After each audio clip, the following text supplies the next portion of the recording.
Acceleration kereta ni saya bagi 4/10 sebab memang bukan dia punya niche kereta ni pun untuk pergi sekuat-kuat kereta. Tak, kereta ni bukan kereta macam tu. Ini adalah Pro 2 Arus 2020. Saya nak berterima kasih kepada Acap daripada Pro 2 Seri Kembangan DMM kerana meminjamkan saya Pro 2 Arus ini. Pro 2 Arus adalah sebuah Pro 2 yang line up paling baru daripada Pro 2 dan kepada sesiapa yang berminat untuk membeli Pro 2 Arus ni boleh kontak dengan Ashraf. Ashraf menjual semua jenis Pro 2 yang terbaru termasuklah dengan Pro 2 Arus ini. So, jom kita review dengan kereta ni. Kita sedia tahu yang ini adalah SUV yang terbaru daripada Pro 2 dan dia disamakan dengan Toyota Rush kerana menggunakan line up yang sama. Tapi kalau nak check pun, Toyota Rush datang daripada kilang yang sama dengan Pro 2 Arus, iaitu daripada Sungai Rawang. So, dekat sini kita akan tengok satu persatu. Saya akan tunjukkan kepada korang perbezaan-perbezaan yang ada dekat dalam kereta ni. Kita pakai toggle macam PlayStation punya joystick tu. Saya akan tunjukkan kepada korang eksterior kereta ni dan boleh nampak nak masuk pun memang agak tinggi juga interior kereta ni dan saya akan bagi scoring untuk kereta Pro 2 Arus. So jom.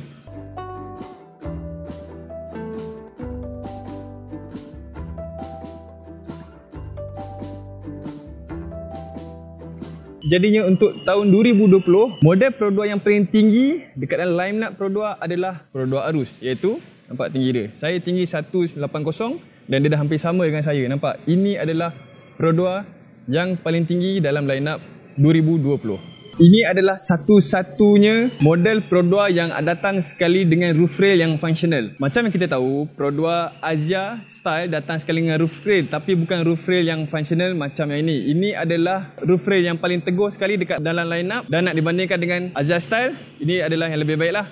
Kita demonstrate pada korang.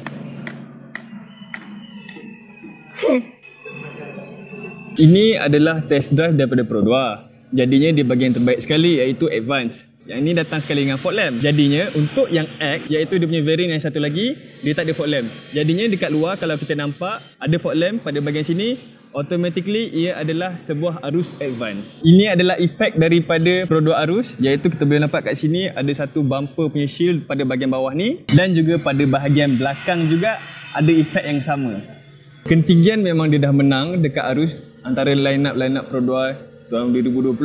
Malahan untuk kita punya tayar ash pun dia pun yang paling besar. Ini pun paling besar dalam Pro 2. Ash dia pun paling besar dalam Pro 2. Ini saiz 17 inci. Untuk Pro 2 Myvi contohnya adalah bersaiz 15 inci saja. So 2 inci lagi besar daripada model-model yang lain dan juga dia punya ash pun adalah ash yang sangat besar. Bayangkan kalau ini pun dah 17 inci, ini berapa inci pula? So memang besar gila, memang puas hati. Jadinya untuk kita buat off-road kereta ni, walaupun dia hanya bergerak tayar belakang saja, dia tetap ada satu ushers yang besar supaya ada clearance yang lebih baik semasa off-road. Kereta-kereta Pro 2 termasuklah dengan kereta-kereta Jepun, memang kita sedia tahu yang kalau kita nak isi minyak kereta kita, selalunya kita akan isi pada bahagian kiri. Itu adalah trademark untuk kereta Jepun, JDM, Toyota apa semua. Namun kali ni untuk yang Pro 2 Arus, dia memang nak lain daripada yang lain. Dia tak nak ikut dia punya predecessor tu semua. Jadinya dia akan buat macam ni. Dia tukar pada bahagian kanan. Apa masalah dia? Boleh je buat pada bahagian kiri. Kenapalah nak bingkai kanan? Untuk line up Pro 2, untuk line up Jepun pun biasanya dia akan bagi enjin yang datang melintang. Sebab apa? Sebab semuanya adalah enjin two wheel drive pada bahagian depan, front wheel drive. So, tak ada function pun untuk dia buat kita punya engine tu, configuration dia pada melintang. Tapi yang ini adalah jenis memanjang ke belakang macam tu. Sebab apa? Sebab ini pacuan dua roda berkuasa di bahagian belakang. Jadi maksudnya dia adalah rear wheel drive. Rear wheel drive jadinya dia macu manjang macam tu lah. Yang lagi best sekali, ruang engine bay tu memang banyak ruang kosong. Supaya apa? Saya bertanya dengan Pro 2 dan jawapan Pro 2 adalah untuk mendapatkan kemudahan untuk mekanik mencapai tangan kepada komponen-komponen enjin tersebut. Jadinya failure point untuk mekanik dapat pada enjin ni adalah lebih berkurangan daripada enjin-enjin kereta model yang lain. Ni enjin Myvi sebenarnya. Sebab itulah dia under power sikit daripada SUV yang lain. Sebab apa? Sebab dia hanyalah 1.5 NA 106 horsepower. So dia taklah terlalu kuat. Tapi ia sangat mencukupi sebab harga dia, dengan harganya kita tahu dia adalah SUV yang paling murah dekat dalam pasaran Malaysia yang baru. So untuk dapatkan harga yang paling rendah sekali, So tak salah untuk dikurangkan sikit horsepower supaya dia dapat jadikan kereta ni lebih affordable. Lagipun kereta ni banyak lagi feature-feature lain selain pada horsepower.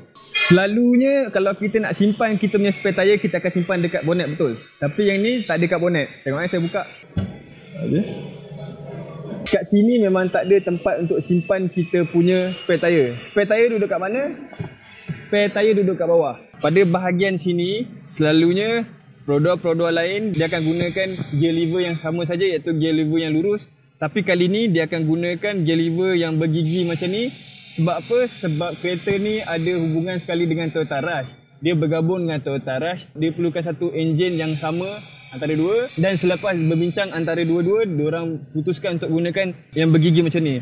Dan saya sangat sukakan gearbox yang bergigi macam ni sebab feedback daripada Toyota, mostly satu orang beli Toyota sebab enjin yang bagus, dan satu lagi sebenarnya sebab kita punya gear lever ni. Sebab apa? Sebab bila dia bergigi macam ni, kita ada satu memory muscle which is kita dah tahu kita dekat D ke apa tanpa perlu tengok. Dan satu lagi safety, kalau budak main dengan gear, budak takkan terus-terus tarik atas bawah. Dia perlukan movement kiri dan kanan juga. Untuk Pro 2, bila dia full spec, dia akan dapat sekali dengan rotated punya side mirror. So akan ada button untuk kita rotate dan kita adjust. Tapi untuk kita adjust kita punya Pro 2 Arus ni, dia lain daripada produk-produk yang lain. Macam mana beza dia? Yang bezanya adalah kita tak pakai button atas, bawah, kiri, kanan. Kita pakai toggle macam PlayStation punya joystick tu, macam ni. Kita adjust macam ni. Jadinya pada pendapat saya, kalau kita pakai ni lebih mudah. Sebab apa? Sebab dia tak makan space. Satu lagi toggle, dia lebih natural pada tangan kita untuk kita adjust kita punya side mirror nanti. Walaupun kita tak selalu pakai, tapi bila dia buat design macam ni, saya rasa lagi happy lah untuk dia ada rekaan yang lebih menarik macam ni. And pada saya, kalau nak apply pada kereta-kereta lain pun tak ada masalah, sebab ini adalah design yang paling baik pada saya untuk kita apply pada semua kereta. Jadi kereta ni didatangkan sekali dengan pre-crash system. Kalau dalam Pro 2 dipanggil ASA, Advanced Safety Assist, which is bila kita memandu dan kita tak perasan ada halangan pada bahagian depan, dia akan brakekan untuk kita. Tapi bukan terus brake, dia akan bagi warning light dulu, dia bagi warning sound. Bila kita tak brake, baru akan brakekan untuk kita. Kalau kita tak ambil juga bahagian, dia akan terus brake to zero untuk kita. So ini adalah kotak dia dan ada kamera pada bahagian depan ni. And ini adalah ASA 2.0. Dalam dunia pre-crash, ini adalah ASA 2.0 pertama dekat dalam line up Pro 2. Jadi dia apply pada kat sini dulu, baru dia applykan kepada Myvi, baru dia applykan kepada Azia, Beza. Tapi yang bestnya sekali, Myvi baru tahun ni dia ada Myvi 2.0 yang biru Pepsi tu. Yang ini dah lama dah, daripada tahun 2018 lagi, akhir 2018. Dan dashcam tak ada dekat dalam Pro 2 lain. Hanya ada pada Pro 2 Arus saja. Sebab apa? Sebab kereta ni adalah kereta yang paling flagship dekat dalam dunia Pro 2. So dia memilih untuk ada benda yang lebih daripada produk-produk yang lain pada tahun 2020. So dia ada datang sekali dengan built-in dashcam. So bolehlah rakam video-video korang. Saya ada juga buat dashcam. Saya pasang dashcam luar. Nak pasang dashcam? Cocok line kat atas tu. Saya ada bagi tahu cara pasang dashcam. Dan ada satu lagi, saya ada pernah buat video berkaitan dengan dashcam. Saya bagi juga link kat atas. Boleh tengok macam mana saya punya video menggunakan dashcam. Majoriti kereta-kereta yang dijual pada tahun 2020 adalah kereta-kereta yang datang dengan harga yang mahal. Kiranya kalau kita nak ada aircon pada bahagian depan ke belakang, jarang kita nak dapat aircon daripada bahagian belakang dengan harga yang berpatutan. Tapi Arus bagi juga aircon pada bahagian belakang dengan cara macam mana? Dia bagi dengan cara, instead of dia bagi aircon, dia bagi blower pada bahagian belakang ni. Nampak tak ini? Ini adalah air intake bahagian depan. So caranya dia buat macam mana? Dia takkan ada aircon pada bahagian belakang yang blowing, tapi dia ada blower, which is dia ambil udara yang sejuk pada bahagian belakang. Cara fiziknya dia akan sedut kat sini and then dia keluar pada bahagian sini. Maknanya kalau korang nak korang punya belakang sejuk, just kuatkan blower. Dan kalau bahagian depan sejuk, sejuklah bahagian belakang korang. And lagi bagus sekali, dah lah kereta ni affordable. Lepas tu kalau nak maintain kereta kita ni, dah tak payah nak maintain belakang ni, sebab belakang ni blower saja, maintain bahagian depan saja. Jadi lebih efisien macam ni dan harga pun okey sangat. Ini adalah kunci daripada Pro 2. So nampak kat sini dia ada dengan lock, bonnet button dengan panic button. So kalau kita tekan lama-lama ni, kita dapat buka lah bonnet button kita. Tapi kita akan bagi tahu macam mana untuk kita masuk dekat kereta kita. So cara macam mana? Dengan kunci ni, kalau kita buka bahagian kunci ni, kita boleh dapat kunci kalau kata kita punya bateri mati. So kunci ni ada bila kita buka ni. Kalau kata kita punya bateri mati, kita boleh buka pintu secara manual. Ada immobilizer kat sini, kalau nak start engine, just cocok dekat sini masa nak start engine. So kita ada kunci yang kita simpan pada bahagian sini. Dan kita ada button untuk kita buka. First kita buka dulu. So ini dah buka dan kita boleh tutup. Gunakan dua ni. Tapi kalau kunci kita dekat dan kita nak buka kita punya pintu, kita ada button kat sini yang boleh kita buka dengan hanya tekan pada jarak 1 depa. Kalau kata lebih-lebih, jauh-jauh dah tak boleh buka dah. Dekat. So dah boleh buka. Okey? Tapi dia buka pada bahagian driver saja. Dia takkan buka pada bahagian semua passenger. Sebab apa? Sebab ini adalah safety pada perempuan. Sebab apa? Kalau kata kita buka satu terus buka semua, ada chances untuk orang lain yang kita tak kenal untuk masuk pada bahagian lain. Jeng jeng jeng. Macam mana kita nak buka semua? Kita tekan 2 kali pada bahagian sini ataupun bahagian sini. Sama saja. Saya tekan 2 kali. Nampak? Kita dah cerita pada korang semua benda-benda yang pelik pada Pro 2 Arus. Dan sekarang ni saya akan tunjukkan kepada korang eksteri dia pula. So kita boleh nampak kat sini dia adalah sebuah SUV yang sangat menarik. Dia tak macam SUV yang lama, which is dia ada design yang lebih sleek pada bahagian sekarang. Lampu yang kat sini memanjang ke belakang. Kita punya grill adalah grill chrome pada bahagian sini. Dan juga kita boleh nampak kat sini memang tinggi. Macam tadi saya tunjuk memang tinggi. Saya sangat sukakan bumper untuk Pro 2 Arus berbanding daripada Toyota Rush. Sebab apa? Sebab Pro 2 Arus punya bumper lebih kemas dan lebih tenang daripada Toyota Rush. Sebab kalau kata Toyota Rush, dia punya bumper depan dan juga belakang memang sangat-sangat busy. So ini adalah lebih preferable daripada sini. So ini adalah bahagian sisi Pro 2 Arus. Boleh nampak kat sini memang terconcet sikit pada bahagian belakang. Memang karakteristik sebuah SUV, dia ada bontot yang gemuk pada bahagian belakang dan juga pada bahagian depan tirus sikit. Itu adalah perbezaan yang paling ketara. Dan dia juga macam saya cakap tadi ada asas yang paling tinggi. Dan boleh nampak nak masuk pun memang agak tinggi juga. Nak cecah dengan lutut saya dah ketinggian kereta ni. So siapa yang rendah susah sikit nak masuk.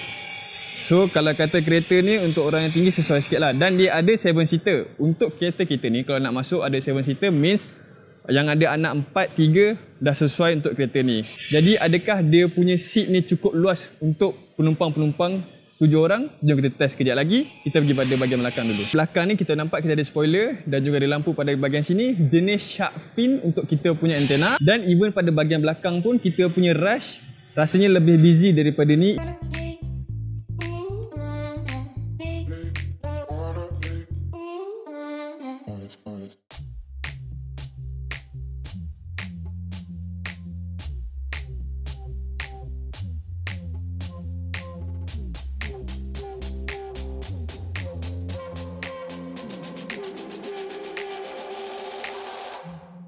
So untuk ruangan kita punya bonnet memang sangat luas bila kita turunkan third row punya seat di bahagian belakang sekali. So even kat sini pun kita boleh nampak kita ada kita punya kompartmen-kompartmen macam contohnya tempat letak botol air dengan tempat letak barang-barang macam phone. Kita boleh letak kat sini dan still ada ruang lebih lagi. Dan even dekat belakang sekalipun ada speaker pada bahagian sini. Lepas tu ada PowerPoint pun dekat bahagian sini. So Pro 2 Arus menekankan pada bahagian tier yang terakhir dan dia ada benda-benda yang essential untuk penumpang pada bahagian belakang sekali. Untuk front row kereta ni macam biasa akan ada driver belah kanan. Kita punya seat untuk advance berbanding dengan X menggunakan leather saja. Namun untuk yang advance dia akan gunakan leather, which is leather yang sangat cantik dan ada rongga-rongga pada bahagian sini. Untuk steering kita kat sini ada kawalan radio pada bahagian kiri dan juga call button pada bahagian kanan. Tapi driver saja yang boleh kawal volume ni. Kalau orang lain nak kawal radio dekat sini, dia kena tekan dekat volume button ni baru keluar. Maknanya dia tak ada button yang metal lah. Maknanya dia tak ada button bulat untuk tekan-tekan, tak ada. Dia memang pakai volume yang kat sini saja. Macam-macam features lah dekat dalam sini. Ada mirror link pun semua. Mirror link untuk Android saja. Lepas tu ada kawalan, parking sensor, ada central locking dekat bahagian tengah. Yang best sekali untuk kereta Pro 2 yang macam ni, dia ada memori untuk kita punya aircon. Macam mana kita set memori untuk kita punya radio, kita ada memori untuk kita punya aircon. Maknanya kalau kita tekan satu, kita boleh set untuk yang kurang, and then kita boleh set aircon yang kuat pada bahagian dua. Kiranya taklah tekan satu-satu. Kita just tekan satu dengan dua saja. Senang cerita. Kenapalah brand lain tak nak buat macam tu kan? Aduh. Dekat bahagian tengah pun ada 3 botol air boleh letak kat sini, pada bahagian sini, dan ada tempat untuk letak kunci ke apa pada bahagian sini. Ada power point dengan HDMI cable. Untuk kat gauge cluster kita ni ada 2 analog iaitu RPM dan juga KMH. Yang lain semua digital lah. Untuk yang bahagian sini yang paling best sekali, sebab pada bahagian sini kita ada tempat untuk cucuk touch and go. Kira kita dah tak beli smart tag dah, cucuk kat sini. Brand-brand Honda, brand-brand Toyota, semua brand-brand mahal tak ada semua ni. Kalau nak pasang, kena pasang smart tag je lah. Yang ni boleh cucuk je slot kat sini, boleh pakai, boleh convert touch and go tu jadi smart tag. Untuk flagship Pro 2 akan ada traction control, akan ada eco idle, akan ada AXA punya button off. Semua-semua ni saya dah terangkan dekat dalam MyV. Kalau nak tengok MyV ke ataupun Beza Advance, saya letak link kat atas. So klik saja link kat atas, kita tengok apa yang ada pada bahagian sini, okey? Oh lupa pula, bahagian depan kita punya cermin kat depan tu ada lampu tau. Lain sikit daripada yang lain. So kat sini kita ada satu ruang yang mencukupi pada bahagian belakang ni. Saya ketinggian 180 pun tak ada masalah. Still okey, tak ada masalah. Lepas tu ada hook pada bahagian sini dan bahagian sini, ada kiri kanan. Ada pouch pocket untuk macam kangaroo pada bahagian belakang. Tapi yang saya nampak yang kurang sikit sebab Azia, even Azia pun dia ada tempat letak tisu untuk bahagian belakang ni, tapi yang Arus tak ada. Which is kurang sikit lah. Ada poket untuk letak phone pada bahagian depan untuk pemandu. So saya akan tunjukkan kepada korang. Saya nak tengok dengan ketinggian saya 180 cm ni boleh tak masuk dekat belah belakang. Okay, yang terakhir sekali, jom kita try.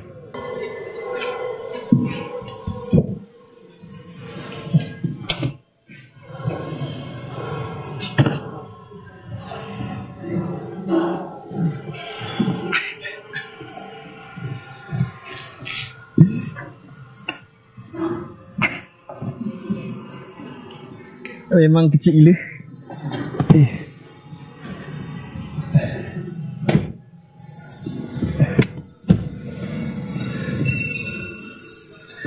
Tapi memang sebenarnya sejujurnya belah belakang ni tak adalah sempit mana, sebab kaki saya ni boleh duduk dengan selesa sebenarnya. Sejujurnya lah. Nampak tak? Tak nampak kan? Tapi kaki saya sebenarnya selesa lah. Tapi melainkan kalau dia dah pergi belakang, mampuslah saya. Tapi sebenarnya okey ni. Serius kaki okey, selesa. Macam biasa, mana-mana Pro 2 pun akan datang dengan giap. Tak terkecuali dengan Pro 2 Arus. Pro 2 Arus ada giap pada bahagian belakang, ada giap pada bahagian sini, ada giap punya luggage tray, ada giap punya coil mat. Lepas tu ada beberapa lagi giap yang datang sekali dengan ni. So kita dah review dekat bahagian dalam ni. Jom tengok macam mana saya bawa kereta ni dan tengok macam mana kita experience dengan kereta ni. Jom, saya akan bagi scoring sekali. So jom kita try Pro 2 Arus 2020 AV. Yes, kita panggil Advance. So ini adalah pertama kali saya bawa Pro 2 Arus. Saya tak tipu. So pengalaman saya dengan Pro 2 Arus ni, semenjak dia launch, saya dah jual beberapa Pro 2 Arus semasa saya dekat dalam bisnes penjualan Pro 2 Arus ni lah. Which is saya rasa sangat happy sebab dapat jual kereta ni. Sebab saya sendiri pun memang betul-betul berminat dengan kereta ni. Sebab dengan harga dia, saya boleh kata agak-agaklah berpatutan. Tak semua orang boleh bagi dengan harga macam ni, dapat maintenance serendah ini. Memang dia ikut Toyota habis-habis. Tapi harga ni, untuk harga ni kita boleh dapat Toyota Yaris dan Toyota Vios saja untuk brand tersebut. Tapi untuk kereta ni, brand Pro 2 boleh dapat kereta sebesar ni. Ada yang cakap memang power dia rendah apa semua. Saya tak peduli benda tu. Sebab saya fikir kereta ni saya nak pandu mungkin dengan keluarga, mungkin dengan mungkin untuk pergi kerja, mungkin sebab saya nak keselesaan. So saya boleh beli kereta ni. So saya akan bagi scoring, dan sebelum saya bagi scoring saya nak tekan dulu, saya nak tengok macam mana pergi dia. Adakah jatuh macam Camry hari tu? Adakah jatuh macam RS5? RS5. Tak ingat lah. Nak tengok RS5 ke nak tengok ni, saya letak kat atas. Okay. Okay, 30, 40, 50, 60, 70, RPM dah 5. Hop. Kereta ni suspension dia adalah suspension yang sangat lembut. Bukannya lembut macam mana, dia keras juga. Tapi sebab ketinggian dia tu memberi advantage kepada suspension ni untuk memberi pergerakan yang optimum sekali lah. Handling dia adalah handling yang boleh tahan. Dia adalah EPS, Electronic Power Steering, which is dia tak ada power steering selepas 30 km sejam. Jadi bila kita nak bawa kereta ni, tak adalah rasa macam lembut sangat pada speed 120 macam tu. So saya akan bagi scoring sekarang. Exterior dan interior saya akan bagi 6/10. Sebab apa? Sebab exterior dan interior adalah dia punya design yang dah berubah daripada produk-produk yang conventional, which is yang kotak-kotak macam tu, kepada design yang lebih menarik macam ni. Lagipun dia dah merge dengan Toyota. So dia ada design yang sangat menarik interior dan juga interior yang sangat menarik. Tapi saya boleh katakan untuk bahagian interior ni dia punya design lebih dull lah daripada Rush. Sebab Rush punya interior lebih lawa. Tapi itulah dia punya harga pun lagi mahal lah. So saya bagi exterior dan interior pada point tersebut. Untuk price point kali ni, ini adalah SUV yang besar. Walaupun tak sebesar Fortuner, tapi dia still besar untuk market Malaysia. Saya bagi price point 9/10. Memang tinggi, tapi dengar ni, harga murah macam ni, dapat features-features yang menarik macam ni, dapat kereta yang maintenance serendah ini, rugilah kalau bagi price point rendah-rendah. Sebab dia memang pada saya sangat berbaloi. Okey, berbaloi. Tapi tak berbaloi kepada orang yang bajet-bajet nak bawa laju tu semua. Orang-orang yang nak bawa laju tu semua boleh pilih kereta lain. Sebab kereta ni bukan untuk kelajuan semata-mata. Banyak lagi benda yang kita boleh experience terhadap sebuah kereta selain daripada kelajuan saja. Okey. Comfortability saya akan bagi 7/10. Sebab apa? Kereta ni memang betul-betul selesa. Kereta ni tinggi, jadinya nak nampak apa-apa pun senang. So kategori comfort lah juga kan. Pro 2 Arus memang flagship daripada Pro 2. So dia akan menekankan keselesaan. Lagipun macam saya duduk kat seat paling belakang sekalipun, saya ketinggian ni pun boleh duduk kat seat yang paling belakang. Memang serius saya cakap, tak kram sangat sebenarnya. Sebab kadang-kadang yelah di mata kasar kan, tak ada lah. Di mata kasar orang memang nampak macam kereta ni kecil semua. Tapi saya dah try sendiri, ini review saya kan. Handling saya akan bagi 5/10. Sebab handling ni tak so much special. Tapi dia bagi handling yang mencukupi untuk kereta dengan kelajuan ini, dengan size ini dan juga price point ini. Kita tak boleh nak expect much dengan handling dia. Sebab kereta ni bukan kereta yang performance semata-mata. Okay? Acceleration kereta ni saya bagi 4/10. Sebab memang bukan dia punya niche kereta ni pun untuk pergi sekuat-kuat kereta. Tak, kereta ni bukan kereta macam tu. Kereta ni adalah kereta family tu semua. So overall saya akan bagi 6/10. Untuk kereta ni adalah kereta family. So sesiapa yang ada bajet 80,000 dan ada anak 4-5, kereta ni kereta yang paling baik lah selain daripada Alza semua dengan price macam tu. Sebab first Alza, sebab saya sendiri pun salesman sebelum ni, saya nampak yang Alza pun dia punya demand dah kurang. Sebab apa? Sebab Alza adalah design yang dah sangat lama, dia hanya facelift saja. Namun untuk kereta ni adalah kereta yang bermula daripada akhir tahun 2018. So ini pun boleh dikategorikan sebagai kereta yang baru dan juga kereta yang design sangat menarik. Dan satu lagi adalah golongan profesional. Saya pernah nampak orang pakai Arus ni pakai suit, pakai tie, nampak smart gila. Walaupun brand Pro 2, dia pakai kemeja semua nampak smart. Kereta ni memang kereta yang boleh untuk kita buat pergi kerja dengan safety features yang ada, 6 airbag semua. So sangat okey. So ini adalah review daripada saya. Kepada sesiapa lagi yang nak menonton video-video macam ni lagi, sila subscribe, tekan loceng. Sebab kalau tak subscribe kan terlepas lagi. So klik sekarang, jangan malu, jangan segan. Dan lepas ni kita akan buat cabutan bertuah untuk the next video. Okay? So terima kasih kepada yang menonton. Berjumpa lagi lepas ni. Assalamualaikum.